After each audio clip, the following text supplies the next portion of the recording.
ونعوذ بالله من شرور أنفسنا وسيئات أعمالنا من يهده الله فلا مضل له ومن يضلل فلا هادي له أشهد أن لا إله إلا الله وحده لا شريك له وأشهد أن محمدا عبده ورسوله اللهم علمنا ما ينفعنا وانفعنا بما علمتنا اللهم أرنا الحق حقا وارزقنا اتباعه وأرنا الباطل باطلا وارزقنا اجتنابه.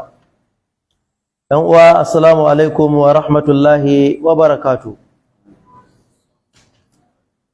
Da farko muna farawa da ƙara jaddada godiyarmu ga Allah tabaraka wa ta'ala wanda ya faɗa rayuwarmu ta kawo wannan rana ta Juma'a wanda yau ita ce 3 ga watan Ramadan hijira ta manzo sallallahu alaihi wa alihi wa sallam daga birnin Makka zuwa birnin Madina shekara 1447 wanda yau muna ranar 20 ko ga watan rike ne na faɗa daidai yauwa 20 ga watan biyu ko shekara ta 2026 Allah tabaraka wa ta'ala cikin yardarsa da amincewarsa ya haɗa fiskokinmu a wannan masallaci mai albarka masallacin Juma'a da ke nan area 10 a nan babban birnin tarayya Abuja domin ci gaba da tarjama alkur'ani na wannan shekara da ke gudana a wannan masallaci. Idan 'yan uwa ba a mance ba a jiya mun ji wannan ayar faɗin Allah ta'ala wa ma Muhammadun illa rasulun qad khalat min qablihi rusul ko afa in mata aw qutila anqalabtum ala aqabikum wa man yanqalib ala aqibaihi falan yadurra Allah shay'a wa sayajzi Allahu shakirin. Faɗin Allah ta'ala da yace wa sayajzi Allahu shakirin, Allah zai sakan kama ko da sannu Allah zai bada sakamako mai gwabi ga waɗanda suke ash-shakirin. Wannan ash-shakirin idan ka duba tafsiri na mahasinu ta'wil na Imam al-Qasimi daga ƙarshen tafsirin sa yayi wata magana muhimmiya yake cewa wannan ash-shakiruna da Allah ya faɗa yace humul ladhina arafu qadaran ni'ima, su ne waɗanda suka san girman ni'imar da Allah ya musu. Kana cikin kafirci Allah ya kubutar da kai ya kawo ka a musulunci, akwai buƙatar ka san abin da Allah ya maka. Da yawan mu zaka ga kullun koken mu shine ba mu da kudi, amma ba ma godewa Allah da ya ba mu musulunci.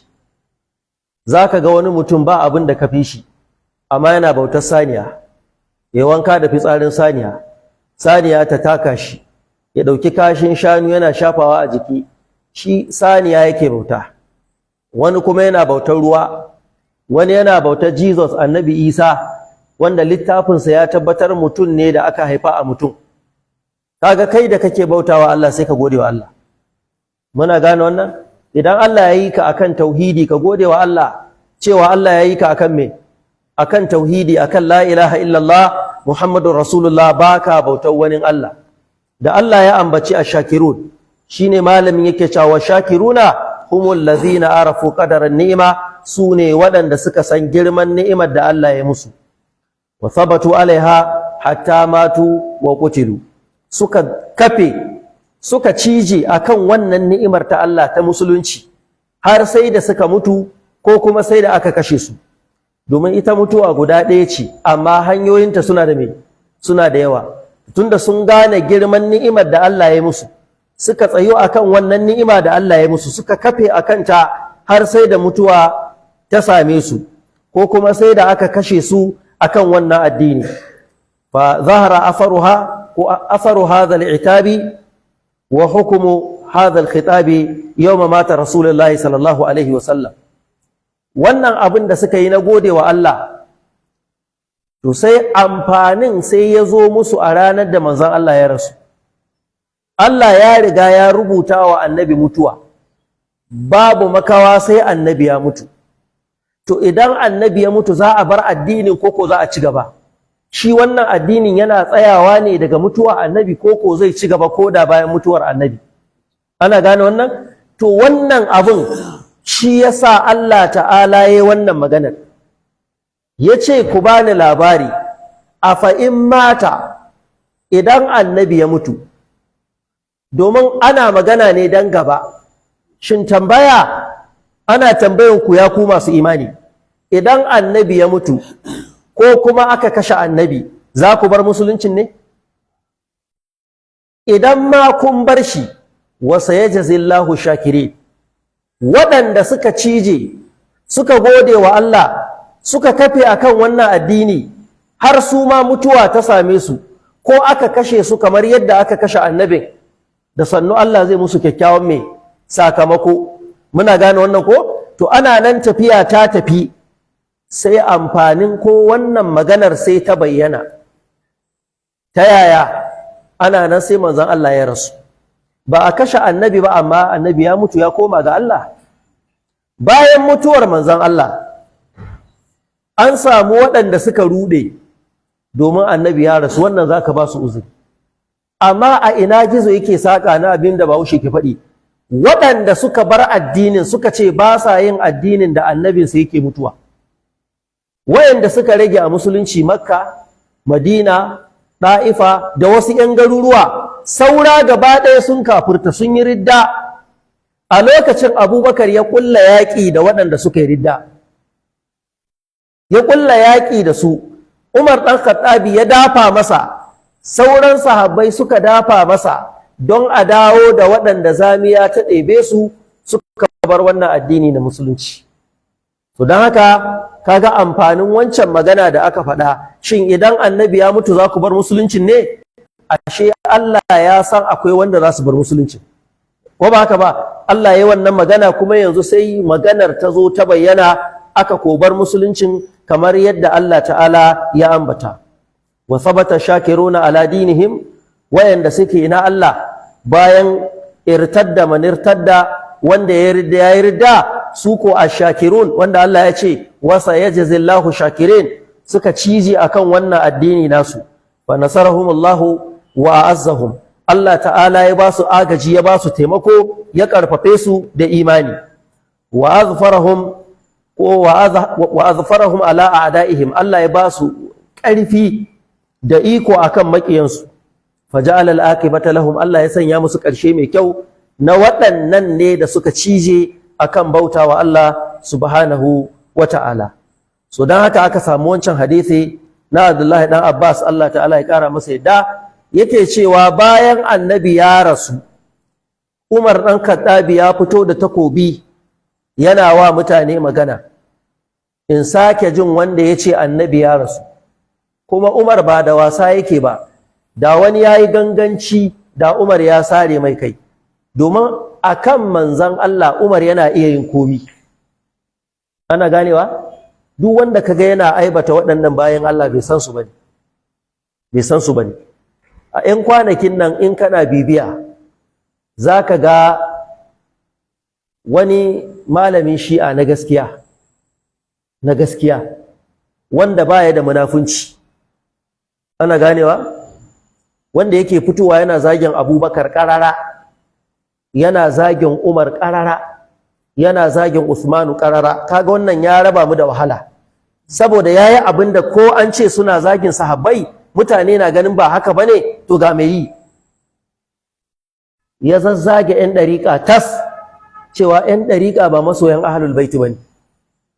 Yayi maganganu, duk wanda ke saurare na bibiya yana jin sa. Ban cika so sai na kawo maganar mutum na saka anan ba, amma in hakan ta bayu za mu kawo, mu sanya magana kowa ya ji da bakinsa. Jama'a muna gane wannan ko?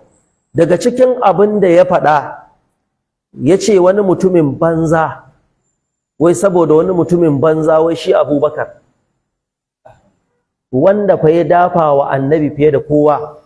Annabi ya ce babu wanda ya yi min wani alheri a musuluncin nan face na biya shi. Mutum ɗaya ne ban iya biyansa ba, sai dai Allah ya biya shi, shine Abubakar. Ana ganewa? Abinda kowa ya min na saka mai, amma Abubakar sai dai Allah. Abinda ya min ba na iya biyansa, sai dai Allah. Amma shi wani yake zama a kujera yau, wanda ya zo duniya kwanan nan ƙasa da shekara 50 yana zagi yana aibatawa. so idan baka san gari ba ka saurari daka, muna ganewa ko? In baka san gari ba ka saurari daka. Duk mutanen da ka ji an ce ma ba mutanen addini ba ne, ka bi a hankali ka bibiya za ka ga ba 'yan addini ba ne. Yanzu wanda yake zagin Abubakar addinin mu ɗaya da shi? Mu a addinin mu bayan manzon Allah akwai mai daraja Abubakar? Wanda imaninsa da za a ɗora imaninsa a skeli, a ɗora na mutanen duniya a skeli, imaninsa zai rinjaye na mutanen duniya? Ayi wasa da wannan mutum? Abubakar na manzon Allah, maso uwa ya so ‘ya'yanta, babu inda annabi ya tsoma kafa akan wannan addini face Abubakar yana tare da shi.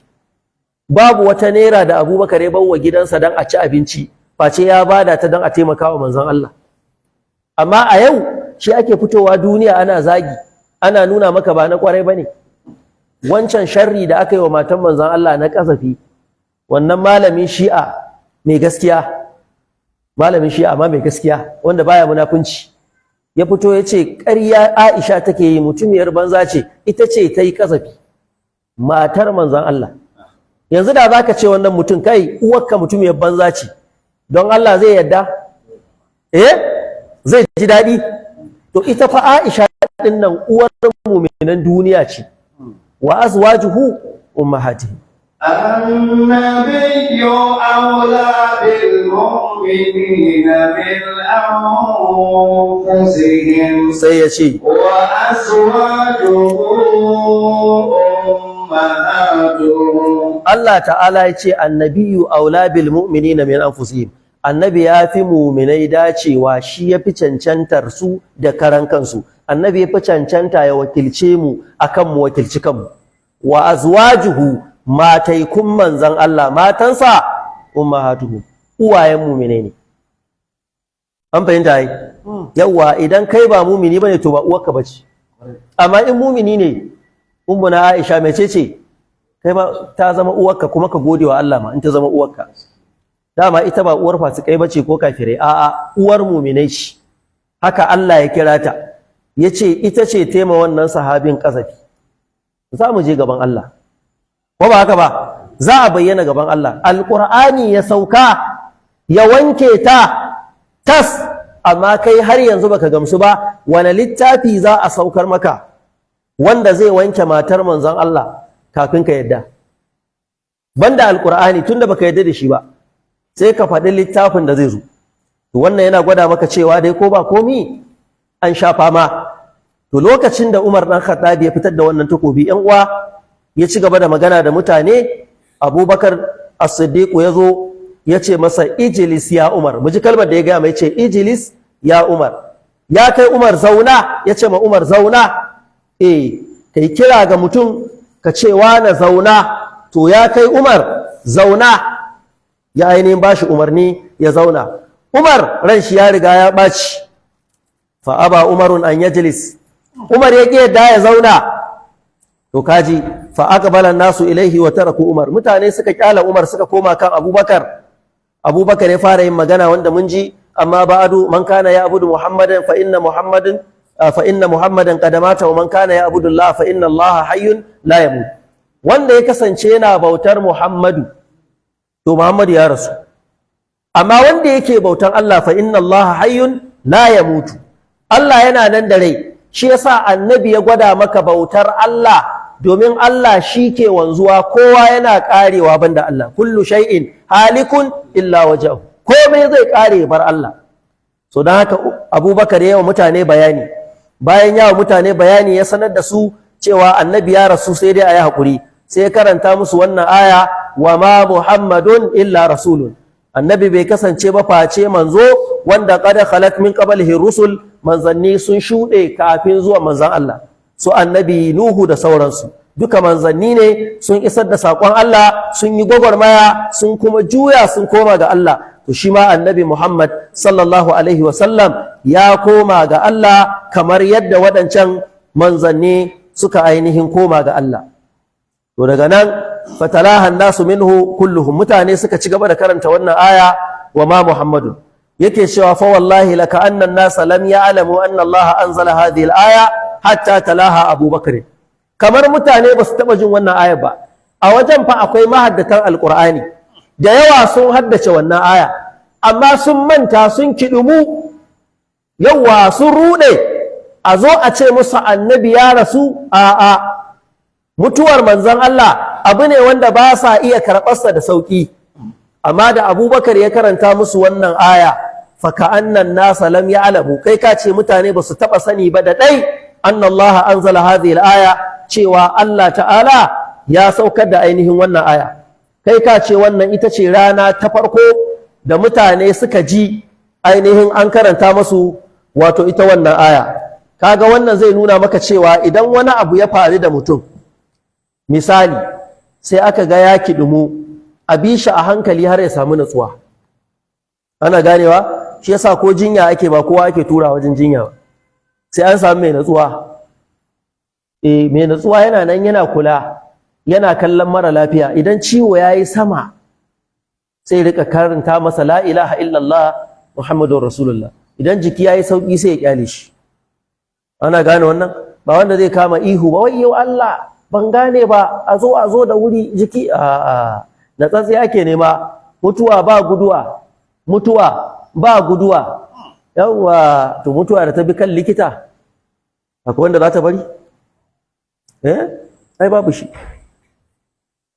Khalifatul Ma'amun me yake faɗa akan mutuwa me yake faɗa akan likita da likitoci inna tabiba bi tibbihi wa dawa'ihi la yastati'u difa'a mautin qad ata ma li tabibi yamutu bid-da'i alladhi qad kana abra mithluhu fima madha mata al-mudawa wal mudawi walladhi jalaba ad-dawa aw ba'ahu wa man ishtara in ana maganar mutuwa wa take saurara muwa ba yanzu muke maganar manzon Allah ba sallallahu alaihi wa sallam idan akwai wanda mutuwa za ta daga mai ai manzon Allah ne ko amma ba wanda ta bari domin innaka mayyitun wa innahum mayyitun Allah ya ce wa annabi lallai kai mai mutuwa ne kuma lallai su ma za su mutu kullu nafsin za'iqatul maut Allah ta'ala ce duk wata rai sai ta dandani mai mutuwa kowane ne mai daukar rai ma sai ya mutu to dan haka Abubakar ya karanta musu wannan aya lokacin da Abubakar ya karanta Sa'id ibn al-Musayyib yake cewa inna Umar qala Umar yake cewa wallahi ma huwa illa an sami'tu Abubakar tala hadhihi al-aya wato ina jin Abubakar ya karanta wannan aya wa ma Muhammadun illa rasulun yace fa aqirtu wa ma Muhammadun illa rasulun wato Muhammad bai kasance ba face manzo wanda manzanni sun wuce ainihin kafin sa yace fa aqirtu hatta ma tuqilluni rijlaya fa'akirtu sai na faɗi sai na zube ƙasa ƙafafuwa na ba su iya ɗauka na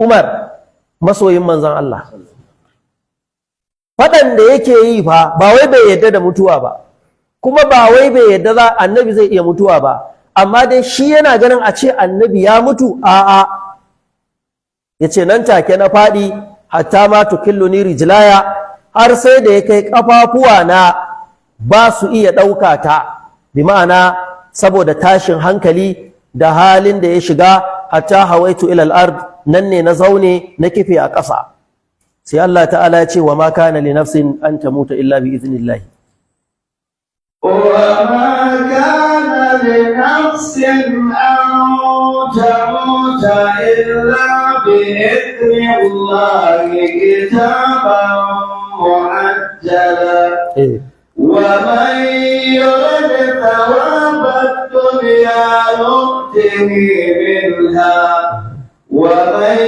يرد ثواب الآخرة نؤته منها وسنجزي الشاكرين سي الله يجزيهم وكأين من نبي قاتل معه ربيون كثير فما وهنوا لما أصابهم في سبيل الله وما ضعفوا وما استكانوا والله يحب الصابرين. a gaba sai Allah ya ce wa ma kana li nafsin an tamuta illa bi idnillahi babu wata rai da za ta mutu sai da amincewar Allah sai da yardar Allah. Ko da za a ɗauki ɗan adam a niƙa shi ya zama gari, in Allah bai ce ya mutu ba zai dawo ya haɗe, ba zai mutu ba.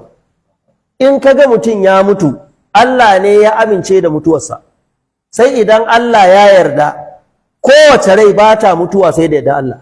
Wa ma kana li nafsin an tamuta illa bi idhnillahi kitaban muajjala. Lokaci ne rubutacce ƙayyadadde. Kowane mutum kaga yana yawo, Allah ya ƙayyade mai lokaci. Wai a ce kai idan kana jin wa'azin malami da kaji yana magana kan mutuwa sai ka tashi ka tafi, ƙila ma inda ka tafi wurin mutuwa zaka. Ko ba haka ba? Wai ka tashi ka tafi ina zaka?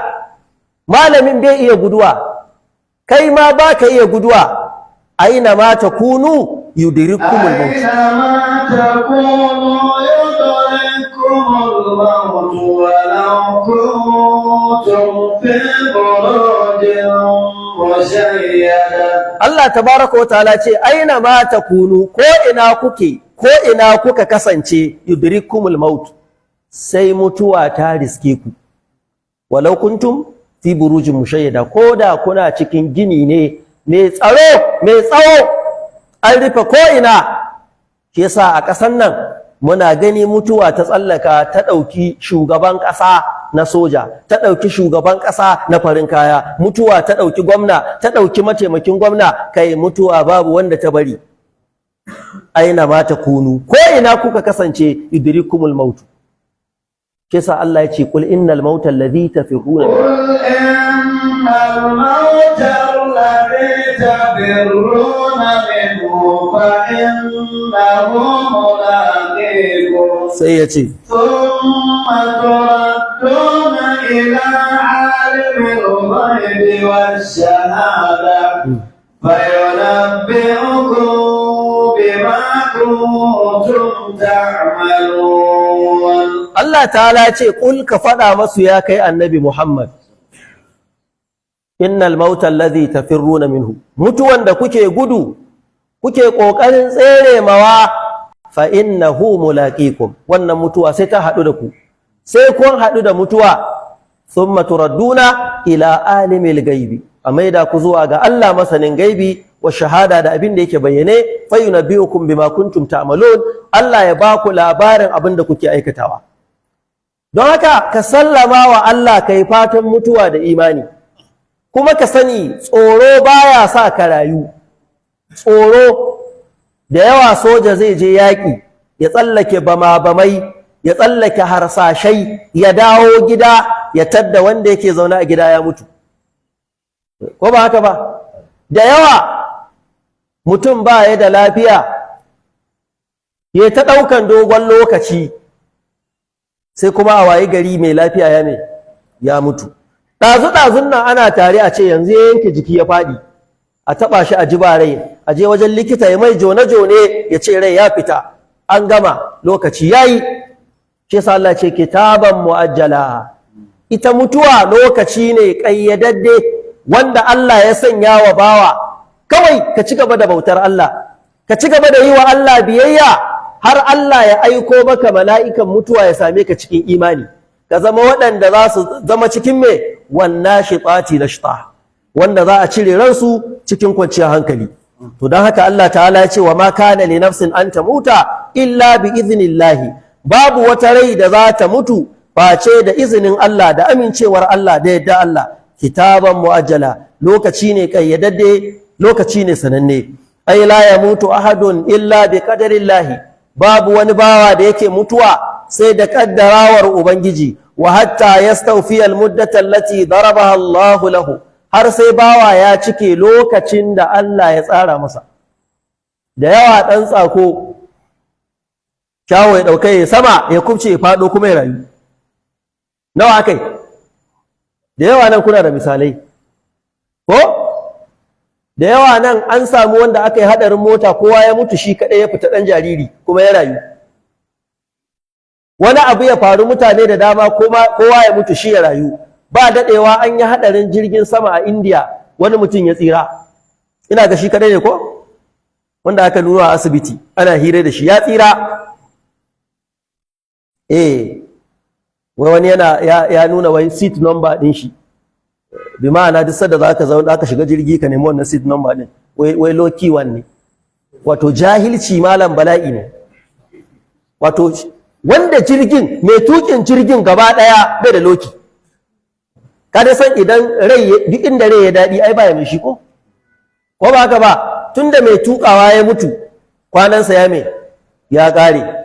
Shi ma wannan da bai mutu ba kwanansa ne bai kare ba, amma ba wai wani low key seat bane, ba wani low key seat a jirgi, ba wani low key seat a mota. Kai ba wai sai ka shiga jirgin sama ba sai ka shiga mota ba, a inda kake a zaune mala'ikan mutuwa yana zuwa ma ka bingire ka mutu.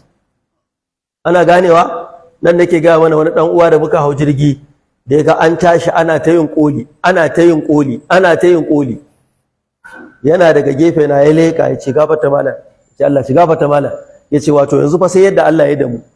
Na ce gaskiya, da na ga yadda ya tafi sai na ce gaskiya ne, sai yadda Allah ya da mu, can kasan ma sai yadda ya da mu. Sai ce kuma haka ne fa gaskiya ne.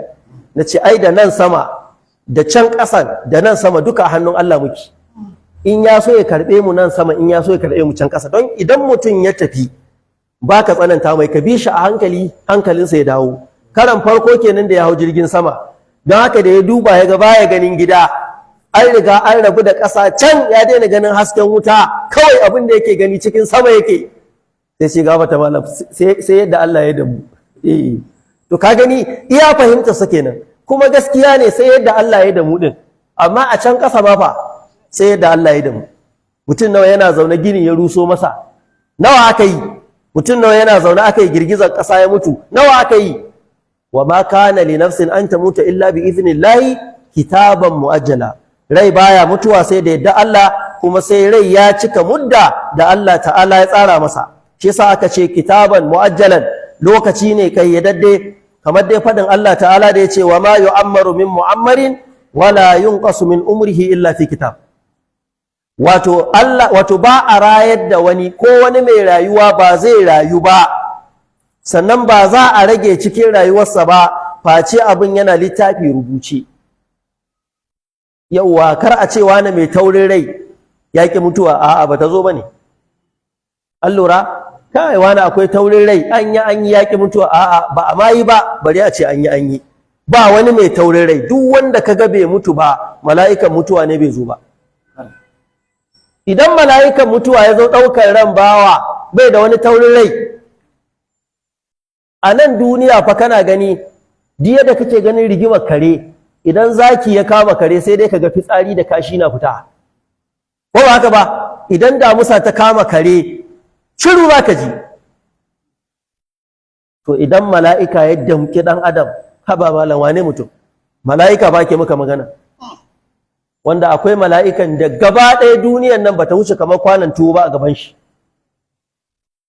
Mala'ika ɗaya yana zaune, kansa ya taɓo saman bakwai, ƙafafunsa sun taɓo ƙasan bakwai. Shi a zaune yake, amma kansa ya taɓo ƙarshe, ƙafafunsa sun taɓo ƙarshe. Yaya? Ina za ka je ka tsere ma wannan? Babu yadda za a yi ɗan adam ya iya kubcewa Allah. Ba yadda za a yi. Waɗannan mala'iku da Allah ya halitta, shi kansa mala'ikan mutuwa, idan Allah ya ce ya duba duniya akwai sauran mai rai, ya je ya dawo ya ce ya Allah babu sauran wanda ya rage da rayuwa. Zai ce sauran mai rai dai a duniya sai ni ya Allah. Sai Allah ya ce mashi ba ni ranka kai ma. Sai ya cire ran nashi ya bayar ya faɗi ya mutu. Mala'ika. To dan haka duk wanda ka ji ana yana da taurin rai, ina bata biyo kanshi bane. Lissafi, bari lissafi ya biyo ta kansa. Allah ta'ala ka sa mutu da imani.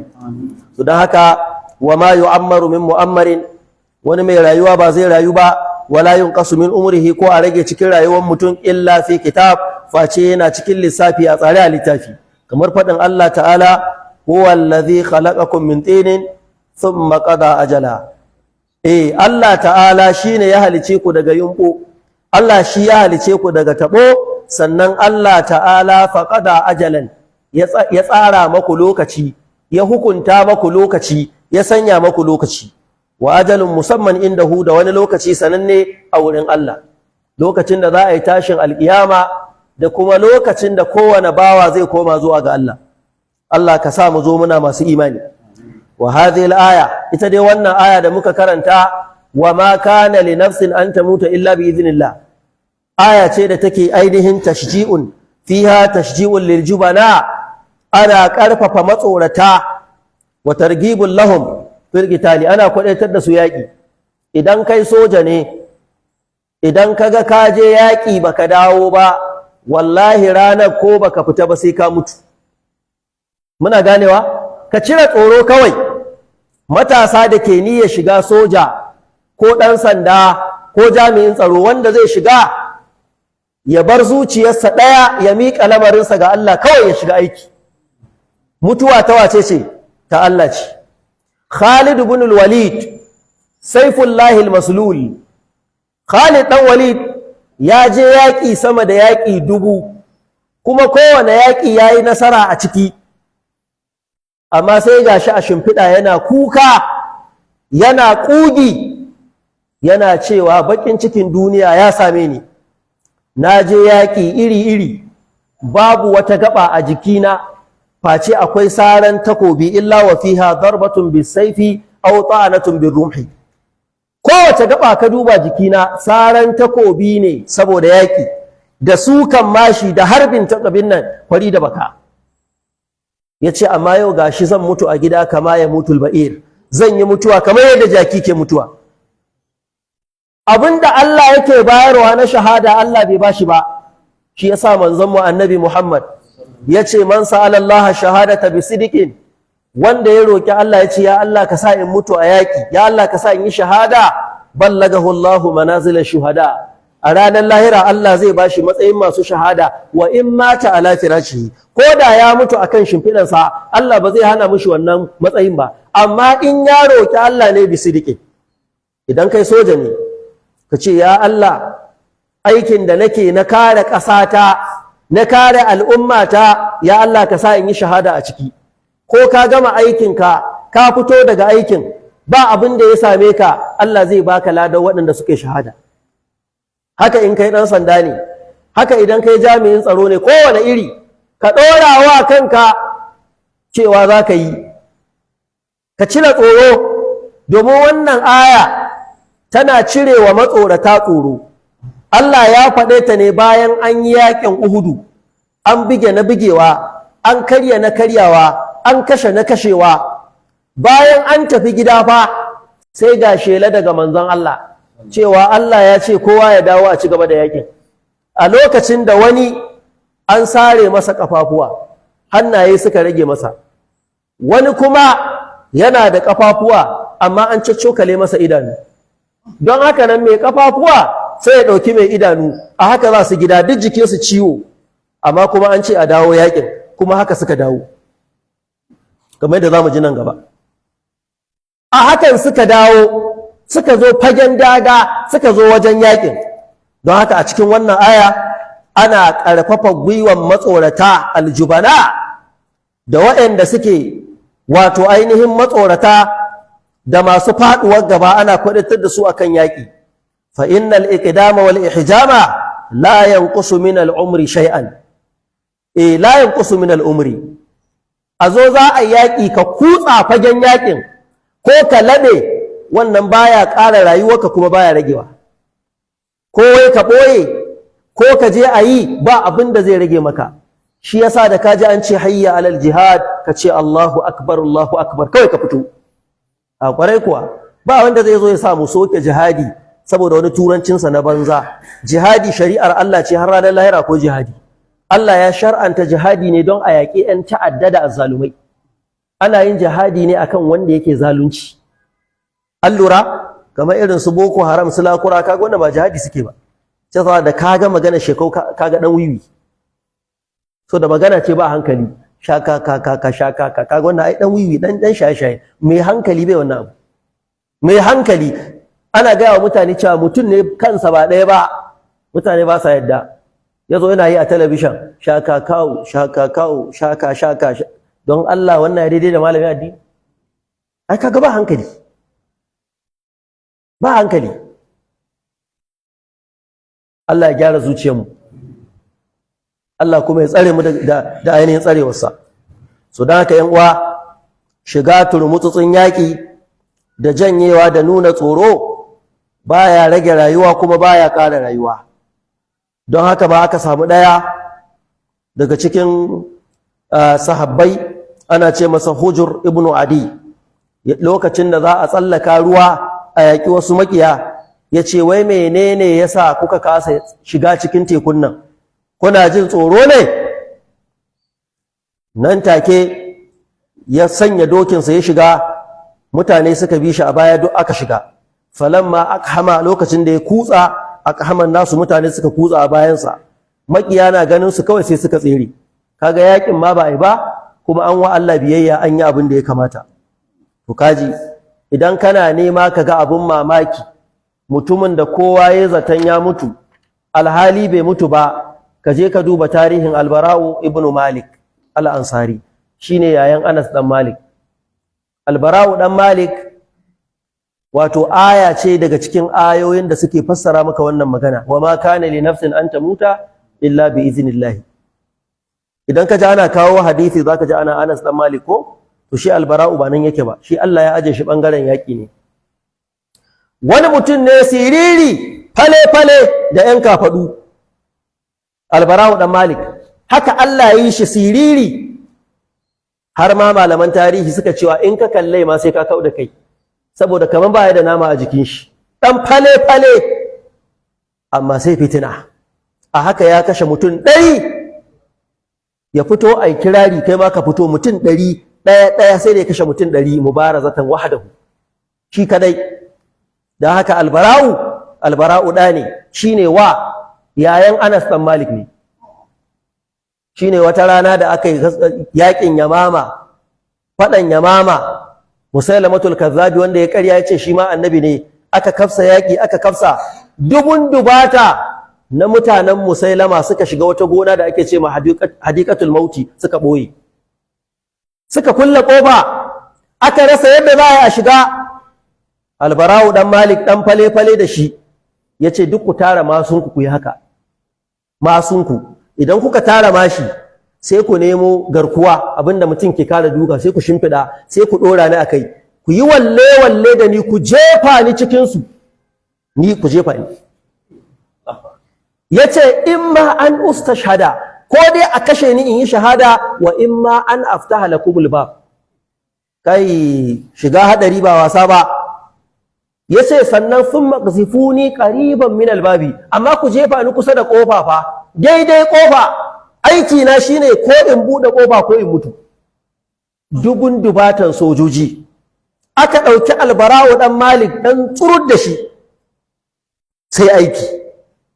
Suka sa masu, aka aji abin da za a aji, ya hau kai ya zauna ƙim, aka koyi walle-walle sojoji, suka wulla shi sama. Tun kafin ya faɗo cikinsu sojojin nan ke jan harbi suna sake mishi, ba su bari ma ya faɗo ƙasa ba. Tun yana sama wani ke kai mai sara, wani ke kai mai suka, shi ma yana isowa inda suke, ko kafin ya diro ƙasa ya fulla kan wancan, ya sara hannun wancan, ya buge wancan, ya cire kan wancan, sai da ya buɗe ƙofa. Amma ko ina jikin shi sara ne da suka sama da sara 80, amma sai da ya buɗe. Aka shiga ciki, da wannan dalilin aka kawo ƙarshen Musailamatul Kazzabi, wanda annabi da bakin cikinsa annabi ya rasu, yana ƙarya yana kishiyanta annabi, wa shi ma annabi ne. Aka gama da Musailama. Ina labarin Albara'u, an soke shi da takobi, an soke shi da mashi, an sare shi da abin sara, jikin shi ko ina jini ke tsilala, sama da sara da suka sama da guda 80. Khalid ibn al-Walid shine komanda, yasa a buga mai tanti tunda bai mutu ba, a zo a yi jinyarsa. Wata 3 akai ana jinyarsa, ya take ya samu lafiya ya dawo fagen daga. Wa ma kana li nafsin an tamuta illa bi idhnillah. Rai ba za ta taba mutuwa ba sai da yarda Allah, kitaban muajjala. Lokaci ne kayyadadde Allah ya sanya. Yanzu wannan da kwanansa ya kare, ai tun a sama zai tafi. Amma kwanan bai kare ba. Harbin da aka yi jikin shi ko ina kwari da baka ya sha harbi, ko ina ba a ma cire ba sai da aka dawo da shi tanti. an harbai a kirji, an harbai a kai, an harbai a baya, an harbai a ciki, ko ina an sare shi, an soke shi, gashi dan siriri wanda ma bai ga inda zai sara ba. A haka dai sai da ya bude kofar nan cikin mutane dubun dubata, sai da ya bude kofa. Albara'u dan Malik. To wannan kaga ya ishe ka misali in kai matsoraci ne. Ko ba haka ba? Yawwa. Yadda mutanen da suke zuwa suna cin mutuncin magidanta, wasu kattan banza su zo su ce wa mutum wai ya cire wa matar shi kaya, a yi lalata da matarsa a gabansa. A'a, kamata yayi ka raka a mutu. Ko ba haka ba? In kana ganin matarka wani abu ce kai da Allah zai baka hurun 'ain, matan aljanna guda 70, ni za kai? Ai wani matashi, wani ango a jihar Zamfara kai wannan, yayi abun a faɗa, kuma yayi abun a yaba masa. Yayi aure yau washe gari kawai sai ga waɗannan masu bindiga 'yan ta'adda sun iso. Suka nemi su yi lalata da matarsa. Amarya ya ce a'a, sai dai bayan bare. Suka ko ɗauki ba daɗi, ya sare na sarewa, ya buge na bugewa, akai tai ya buge wanda zai buge shi ma suka kashe shi. Wannan ya fi masa mutunci akan ya bada matarsa wasu 'yan iskan gari su yi lalata da ita, da sunan cewa to me amfanin duniya bayan nan? Ai akwai rayuwar da ita gara mutum ya zauna ƙarƙashin ƙasa, amma saboda lalacewa wai uba zai ɗauki yarsa ya goya a mashin, ya ɗauka ya kai ma waɗannan 'yan bindiga a daji su yi lalata da ita, shi kuma yana jira in an gama duk sun kammala sai ya sake goyo ta ya dawo da ita gida. Ka yi ƙoƙari. Ka yi ƙoƙari. Ko ba haka ba? Ai sai dai ka tsaya a gurin su zo, kuma shege ka fasa. Ko da ba ka da komi sai ta ɓarya ɗauki ka riƙe. Ko ba haka ba? Ma'aziratan ila rabbikum, kana da uzuri wurin Ubangiji. Uwarta ma ta ɗauka ta riƙe, an daɗe ba a kashe ku ba. Mutuwa ba kanku aka fara ba, kuma ba za a gama a kanku ba. Kuma waɗanda suke maka haka su ma za su mutu. Ko ba shi ne ba? Za a haɗu gaban Allah. Haka aka ce wa annabi innaka mayyitun wa innahum mayyitun. Thumma innakum yawmal qiyamati inda rabbikum ثم إنكم يوم القيامة عند ربكم تختصمون. Allah ta'ala ya ce haka duk za ku taru gaban Allah gaba ɗaya ranar tashin alkiyama kuna yin husuma. Wannan yana wani kai ka zalunce ni, wannan yana a dai haɗu gaban Allah.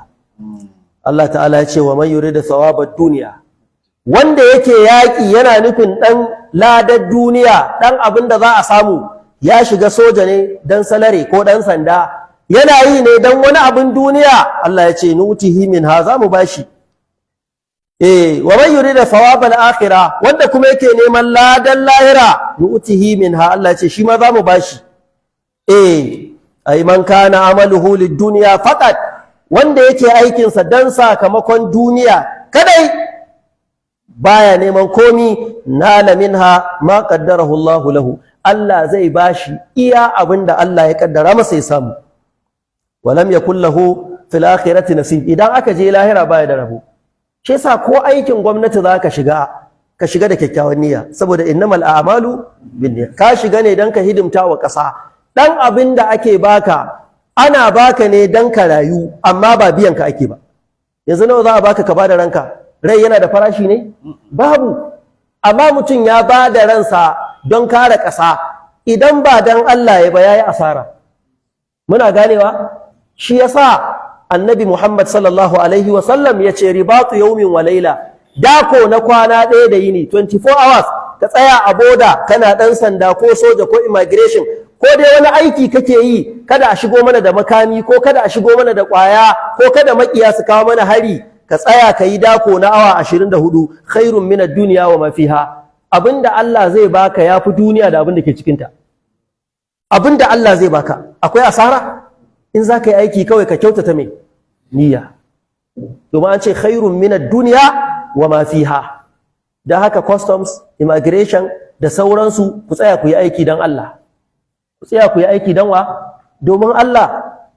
Kai da kaga bindigogin da ke hannun 'yan bindiga, ka san akwai lauje cikin nadi, ta ina wannan makamin ya shigo? Sai ku zo kuna bincike unnecessarily akan wasu matafiya, kawai na tafiya wani da yan jajayen kaya ya tsare ka wai yana duba masu ƙwaya. Kai daga gani na ka san ni ba dan ƙwaya bane ko? Kai daga ganin dan ƙwaya ai ka sani, ka je ka nemi dan ƙwaya. Ya aka yi har ƙwayar ta zo cikin ƙasa kana neman ta? Ta ina ƙwaya take shigowa? Ta ruwa. Ta ina? Ta sama. Ta ina? Ta ƙasa. To me kawo ƙwaya cikin gari? Sai ke wani lokaci za ga su ma masu duba wanda kaga wani ka san dai wannan kawai dai ana amfani da tana ne a kama kifi. Ko ba haka ba? Ya gane karatu. Yawwa ana amfani da tana don a kama ne. Yawwa. Amma in ba haka ba ina? Ko a jefa ƙaramin kifi a kamo mai babban kifi. Amma ba bisa tsari ba abin yake tafiya. Ce wait, ce kai ya gai. Ce tsaya. To, Allah ya gyara zuciyarmu. Wallahi duk wannan abin ba zai bari ba sai idan an tsaya tsayin daka. Ana gane wannan? Sai an tsayi tsayin daka. Wannan banditry, kashe-kashen da ake na bandit. Muna fahimta? Faɗan daba da ake a Kano da sauran wurare, da duk abubuwan da ake marasa kyau, matuƙar ƙwaya tana yawo ba za a daina ba. Kuma wannan abin muna faɗi, wani abin lalura yakan sa a yi magana a kai ko a faɗa. Na ji daɗin tattaunawar da muka yi da gwamnan jihar Kebbi, Alhaji Dr. Nasiru Idris Kauran Gwandu, wanda wannan maganar da ya kawo ta fi min daɗi akan duk wani abin da zai kawo. Musamman yasa aka yi ta nema na, da aka samo ni muna tare da shi muna zaune, muna tafiya a mota mun tafi nesa ne. Ya ce abin da yasa na nemo ka wata shawara da ka taɓa bayarwa. Lokacin da muka shekara ɗaya a ofis, mun kira malamai sun ba da shawarwari, kai sai shawara ka ta bambanta. Ka ce duk inda ake illegal mining a jihar nan in tabbatar na gano na tsayar da shi, kada jiha ta koma kamar Zamfara. Ito wannan abin da ka faɗa ban ɗauke shi da wasa ba. A wannan satin na sa aka binciko min ina ake tonar zinariya ko wani mining a jihar nan illegally, aka gano gurin.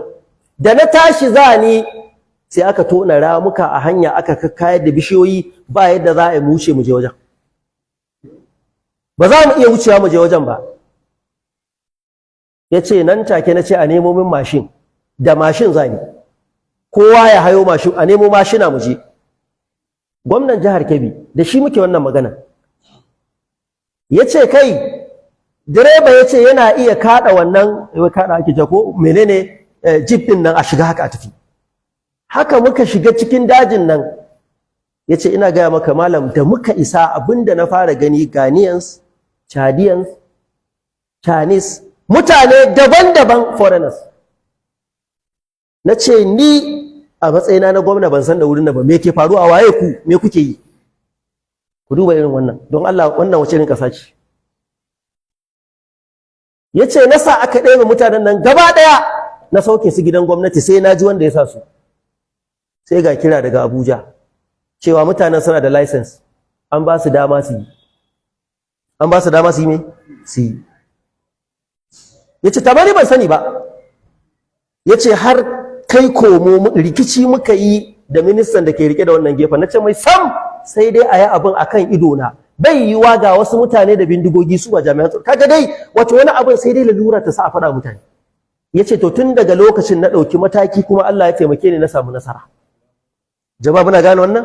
Gwamnan jihar Kebbi ya ce to yau abin da ya sa na nemo ka dai a taimaka min da shawara ɓangaren abin da ya shafi matsalar ƙwaya. Muna so gwamnoni nan arewa za mu yi taro gaba ɗaya domin wannan ƙwayar illata ya wuce inda ya kai. Allah ya sani na ba shi shawarwari da dama, wasu ba sai na faɗe su ba anan. Matsalar ƙwayar nan da kake gani, akwai abin da zai faɗo a nan teburin, akwai abin da bai faɗuwa. Idan aka ce da wane ne suke yi, kana musu kallon biri suna maka kallon me? Kun gane ko sai na buɗa? Idan wane suna ciki, wasan kura da kai za su yi ta yi. Saboda kullum sun riga sun wuce ka. Ai ba ƙaramin magana ba ce. wani yana ce mun ko da man fetur bai kawo kuɗin da ake samu cikin harkar ƙwaya nan da nan, harkar ƙwaya da kayan maye. Ke sa jiha ɗaya a arewa ta yi na ɗaya a shan ƙwaya, jihar arewa ta yi na ɗaya a shan ƙwaya. Ato kowa ai an ga gidanku a buɗe, ba kowa sai ya shiga ba tunda ba ku da kan gado, kowa shine ba, gidan ne a buɗe.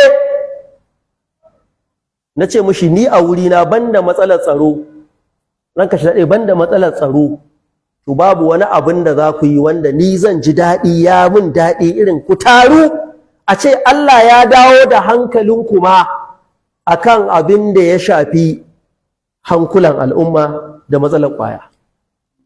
Ko ba haka ba? Don wani abin gaba ɗaya hankalinku baya kai, sai a mai da hankali kan wani abu. Yanzu in ba wanda ya sha ƙwaya ba, a ce mutum yana zabgawa mace bulala, ya cire mata hijabi yana zabgawa mata bulala, wannan ya ɗan ƙwaya ne. Ko ba haka ba? Idan mutum bai sha ƙwaya ba, yana iya zindima wa ɗan uwansa bindiga. Duk wanda ka ji yana cewa ɗan bindigan nan a je a gama da su, ina ba shi uzuri saboda bai san abin da yake faɗa ba, bai sani ba. Wa zai gama da su? Kuma da me zai gama da su?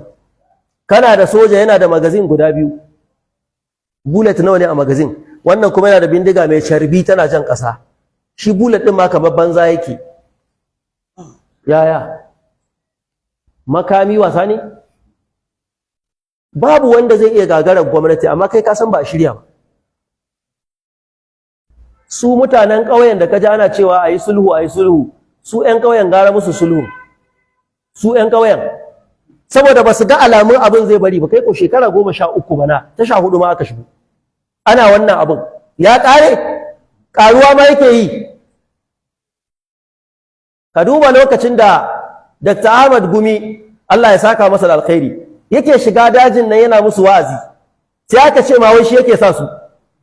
Mutumin nan fa soja ne, yayi ritaya ne a Mejo, sannan likita ne, dan boko ne, ba jahili bane, malamin addini ne. Yana ganin yaranmu ne matasa aka ba su ƙwaya, aka yaudare su. Idan malamai suka taka rawa wajen yi musu wa'azi, za a samu wasu su dawo, ko da wasu za su ci gaba. In ma yaƙa za a yi, sai a yaƙi wanda suka yi mai, suka ƙi dawowa.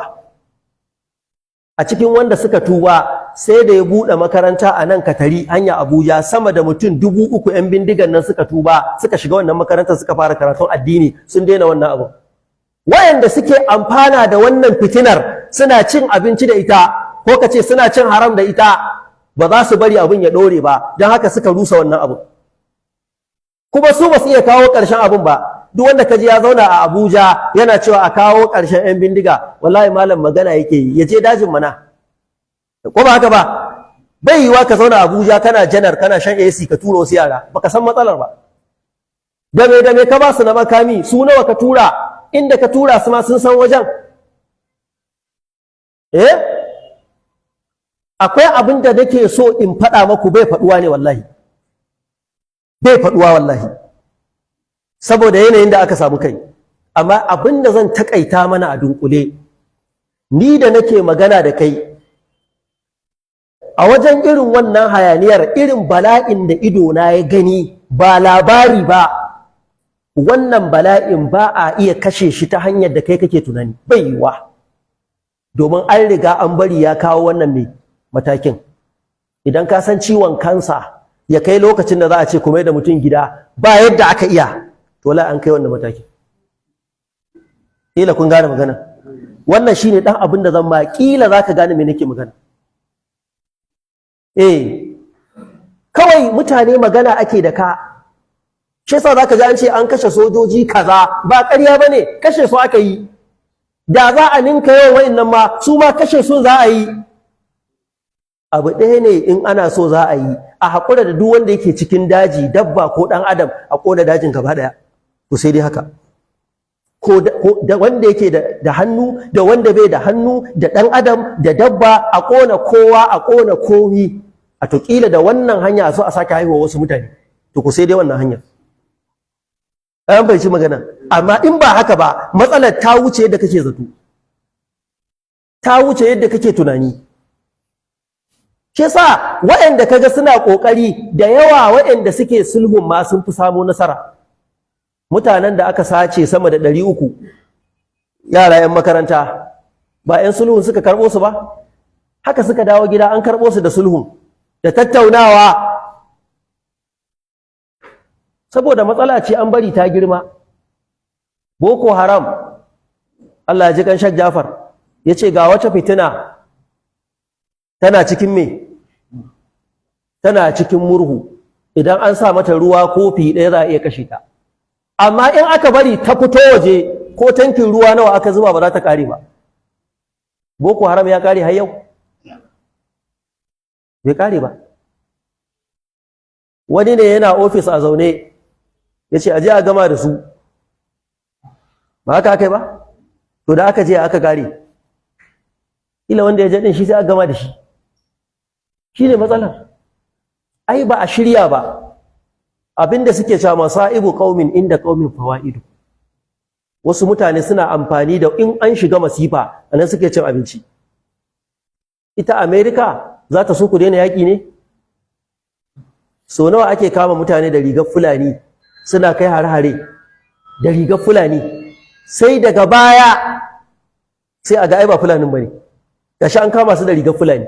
Ba a ce ba Fulanin ba fa, amma kuma akwai ƙarya, akwai Fulanin gaskiya, akwai Fulanin ƙarya a cikin abun. Sannan ba Fulatanin da yake daji inda tsakaninsa da kwalta wani sai kai tafiya kilomita 100 ya ga kwalta. Wa ya je ya kai masa bindiga mai sarrafa kanta? Wa ya kai mai? Kuma me ya manufarsa na kai masa bindiga? Ko ba haka ba?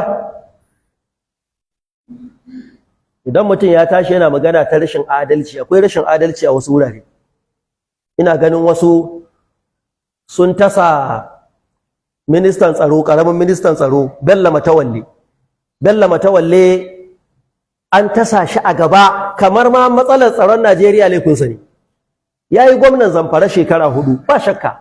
Amma kafin shi akwai wanda ya shekara 8, kuma akwai wannan matsalar. Shi ma kafin sa akwai wanda ya shekara kaza. Sannan wanda yake yi yanzu shi ya kawo ƙarshen matsalar. Ya kamata in za a ɗora laifi a ɗora gaba ɗayansu, amma ba mutum ɗaya ba. Idan ya zama na shi kaɗai ake ɗora wa laifi, to babu adalci. Jama'a muna gane wannan? Dan ba shi kaɗai ba ne.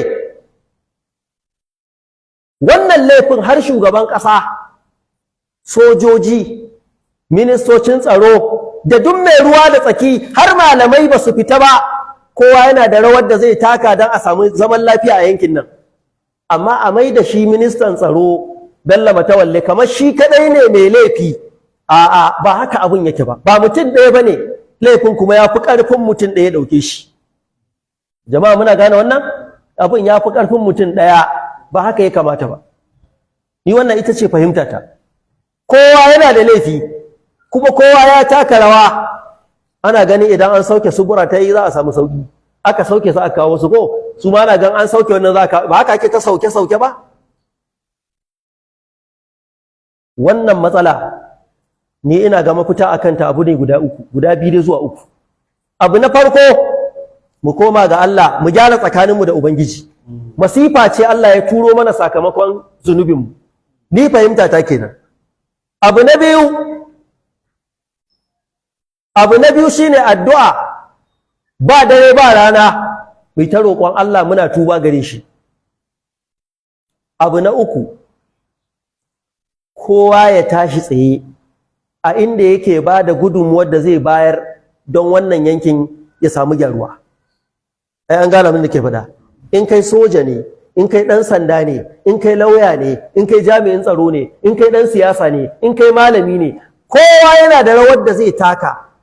Mu zo mu zauna mu gaya za mu warware matsalar wannan yankin. Amma in tuhume ka ko ka tuhume ni, da tuhumarka da tuhumata ba ta warware matsalar.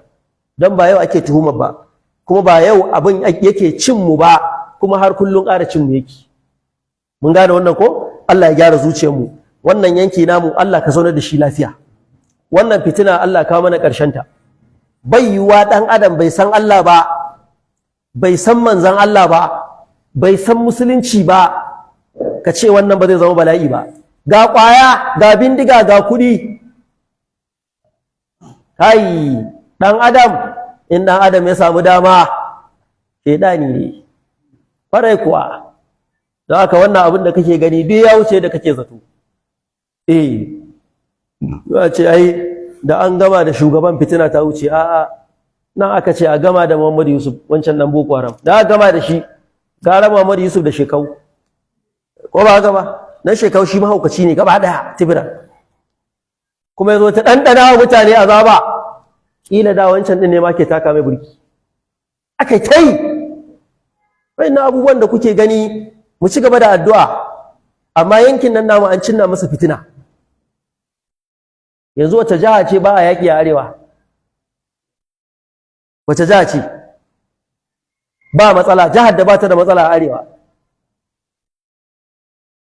Allah ka gyara zuciyarmu Allah ka zaunar da mu lafiya wanda yake neman duniya Allah ta'ala ya ce za mu bashi wanda shi ko lahira yake nema za mu bashi Allah ta'ala ce man kana yuridu harfad dunya man kana yuridu harfal akhirati nazid lahu fi harfihi wanda yake son rabon lahira za mu ƙara masa cikin wannan rabo na lahira wanda yake neman rabon duniya za mu bashi a ciki amma a lahira baya da komi na rabo a wata aya Allah ya ce man kana yuridu al-ajilata ajjalna lahu fiha ma nasha'u liman nuridu wanda yake neman mai gaggawa duniya duk wannan abin da ake duniya ake mawa wani ya yadda a kashe kowa dan ya samu kuɗi ba shine ba duniya ce ake mawa mai gaggawa Allah ya ce man kana yuridu al-ajilata wanda yake son wannan mai gaggawa ba wannan duniya ba Allah ya ce ajjalna lahu fiha ma nasha'u liman nuridu za mu gaggauta mu bashi duniyan shi ma sai wanda muka so kuma sai abin da muka ga dama thumma ja'alna lahu jahannama yaslaha mazmuma madhura sannan mu dandana masa jahannama yana abun zargi korarre to kaji wa man arada al-akhirata wanda ya nufi lahira wa sa'a laha sa'aha ya ainihin ya aiki tukuru dan lahira wa huwa mu'minun yana mai imani fa ulaika kana sa'yuhum mashkura wannan sune Allah zai karbe aikin su Allah ta'ala ya ce wa ka'ayyin min nabiyyin ko lokaci yayi to tunda lokaci yayi sai mu tashi akan fadin Allah ta'ala wa ka'ayyin min nabiyyin atala ma'ahu ribbiyuna kathira subhanaka allahumma bihamdika ashhadu an la ilaha illa anta astaghfiruka allahumma wa atubu ilaik assalamu alaikum wa rahmatullahi wa barakatuh